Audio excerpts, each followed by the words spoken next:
Que la paix du Seigneur soit avec vous. Je m'invite chez vous de par cette présente vidéo sur la base de Matthieu chapitre 5 au verset 15. Et c'est notre Seigneur et Sauveur Jésus-Christ qui parle. Et voici ce qu'il dit. On n'allume pas une lampe pour la mettre sous un seau, mais sur la table pour qu'elle éclaire tous ceux qui sont dans la maison. Comme pour dire qu'une lumière ne trouve pas sa gloire simplement dans le fait d'éclairer, mais elle trouve sa gloire lorsqu'elle éclaire des personnes. Alléluia. Je viens vous partager une révélation que j'ai eue concernant le coronavirus sur le plan spirituel et vous communiquer les directives que le Seigneur donne à l'Église en rapport avec les temps dans lesquels nous sommes. Alléluia. Il devait faire entre 16 et 17 heures. Quand au sorti de la prière, je suis tombé en extase. Et j'ai écouté sur le plan spirituel une radio qui diffusait des informations. Et c'était une femme de race blanche qui parlait. Et ça davantage attiré mon attention. Et je me suis rapproché dans le but de mieux écouter ce qu'elle disait. Et voici ce qu'elle disait. Le coronavirus a des dents de lion, une grande protection. Et je me suis ressaisi. Bizarrement, j'étais animé d'un sentiment de paix. J'étais vraiment en paix. Mais je me repassais la vision tout en réalisant que j'étais dans la présence de Dieu. Et j'ai dit, mais les pasteurs disent que ça vient de toi. Et c'est à cet instant que j'ai écouté la voix du Seigneur me dire, eux-mêmes, ils sont dépassés. Ils parlent publiquement du sang de Jésus, mais dans le secret, ils utilisent toutes les mesures de sécurité. Et il a ajouté ceci. Ce qui va sauver ici, ce n'est pas le sang de Jésus. C'est des hommes enflammés par le Saint-Esprit. Parole de l'Éternel. Alléluia. Ce message va certainement choquer beaucoup de religieux. Mais j'aimerais dire à l'Église qu'elle n'est pas au service d'une religion. Qu'elle n'est pas non plus au service d'un quelconque homme de Dieu. Qu'elle est encore moins au service de sa volonté. Mais qu'elle est au service de l'accomplissement de la volonté de Dieu. Et celui qui nous remplit de la connaissance de la volonté de Dieu, c'est la personne du Saint-Esprit. Et le Seigneur m'a dit clairement que dans son calendrier, c'est l'ère du Saint-Esprit. Et c'est quoi une ère? Une ère est une époque qui commence avec un nouvel ordre des choses. Nouvel ordre des choses. Comme pour nous interpeller, l'Église, à sortir de la religion. À sortir de la religion. Et le Seigneur, en ces temps, invite, interpelle chacun de ses enfants à veiller à avoir une relation avec le Saint-Esprit. Je vais le dire autrement.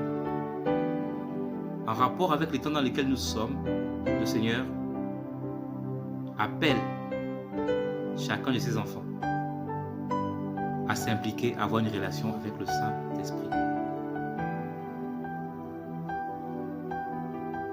À titre de rappel, c'est lui qui nous révèle les choses cachées, qui nous conduit dans toute la vérité. C'est lui qui a pour responsabilité que lorsque l'ennemi viendra vers nous comme un fleuve, de le mettre en fuite. C'est lui qui nous donne la puissance et fait de nous des témoins de Jésus-Christ. C'est lui qui a ressuscité Christ d'entre les morts, qui habite en nous et qui donnera vie à nos corps mortels.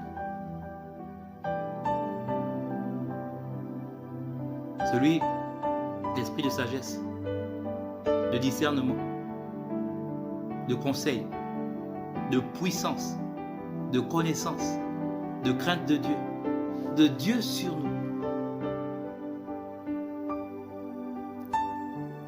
La liste est longue, mais ô combien bénéfique pour nous. Alléluia. Alléluia. Et je vais éclaircir ce point selon lequel la révélation concernant le coronavirus sur le plan spirituel nous a été donnée non pas pour que nous ayons peur, mais pour que nous réalisons que nous ne sommes pas dans un jeu et que l'adversaire est réel. Et que l'Église, en tant que corps de Christ, doit s'accorder à la volonté de celui qui est la tête, à savoir Christ, pour manifester sa gloire. Alléluia. Il nous a été encore dit que ce qui va sauver ici, ce n'est pas le sang de Jésus, mais c'est des hommes enflammés par le Saint-Esprit. Et je pouvais demander au Saint-Esprit, mais ça renvoie à quoi? Être enflammé par le Saint-Esprit. Il m'a répondu, ça répond simplement. Il m'a répondu, ça renvoie simplement aux hommes qui sont conduits par le Saint-Esprit. Et ça exige 3 attitudes, à savoir l'écoute, l'obéissance et la consécration. Voici comme ça ce que le Seigneur attend de son Église en ces moments. Il s'attend à une Église qui est conduite par le Saint-Esprit, qui manifeste l'écoute, l'obéissance et la consécration. Alléluia. Parce que le Seigneur est sur le point de faire quelque chose avec son Église. Il est sur le point de faire quelque chose avec nous. Et je lui ai demandé, mais n'y a-t-il pas un passage biblique où je peux retrouver ces 3 mots-là, où on cite l'écoute, on cite l'obéissance, où on cite la consécration? N'y a-t-il pas un passage biblique pour que je puisse au moins défendre ce que je suis en train de dire? Et c'est là où il m'a donné le texte de Matthieu, chapitre 4, versets 1 à 11. Pour vous montrer que même le Seigneur Jésus-Christ, le Fils de Dieu, en personne, était conduit par le Saint-Esprit. Il manifestait l'écoute, l'obéissance et la consécration. Alléluia.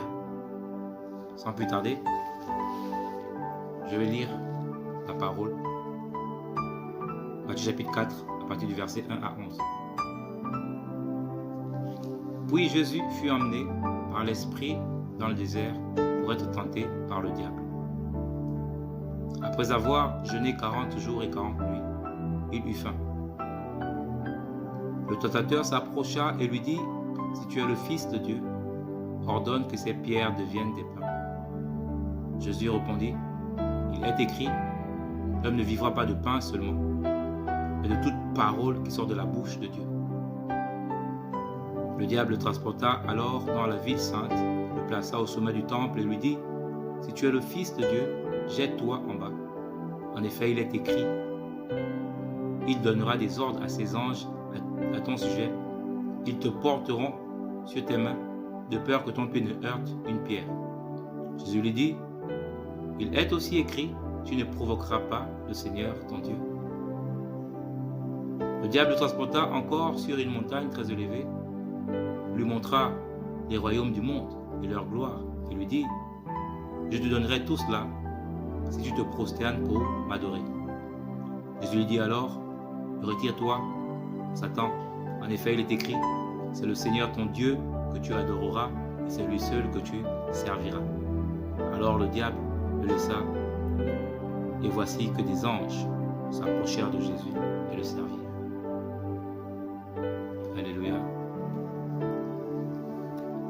Ici c'est un texte que nous connaissons tous certainement par cœur, c'est l'histoire du Seigneur Jésus-Christ qui, au sortir des eaux du baptême, a été conduit par le Saint-Esprit dans le désert pour être tenté par le diable.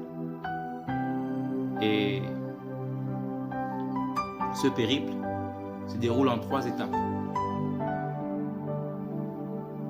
Et gloire soit rendue à Dieu, l'issue, on la connaît, comme nous venons de lire. Alléluia.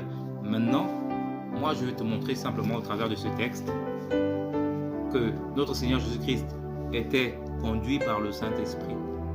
Il manifestait l'écoute, l'obéissance et la consécration. Comme pour t'encourager. Parce que la Bible dit dans le livre de Matthieu chapitre 16 au verset 24, et c'est notre Seigneur qui parle, il dit si quelqu'un veut être mon disciple, la première des conditions, c'est qu'il renonce à lui-même.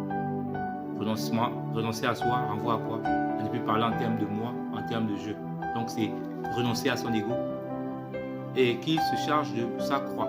Pas de la croix de Christ, mais de sa croix à lui. Et la croix ici, c'est l'image de la volonté de Dieu. Et enfin, qu'il me suive. Suivre ici peut s'apparenter à m'imiter. C'est ce que l'apôtre Paul dit, que soyez mes imitateurs, comme moi-même je suis imitateur de Christ. Alléluia. Et je prie que, après l'interprétation de ce texte, tu sois animé de cet esprit de Christ, tu sois conduit par le Saint-Esprit. Tu manifestes l'écoute, l'obéissance et la consécration, car telle est la volonté de Dieu pour son Église en rapport avec les temps dans lesquels nous sommes. Alléluia. Amen. On y va.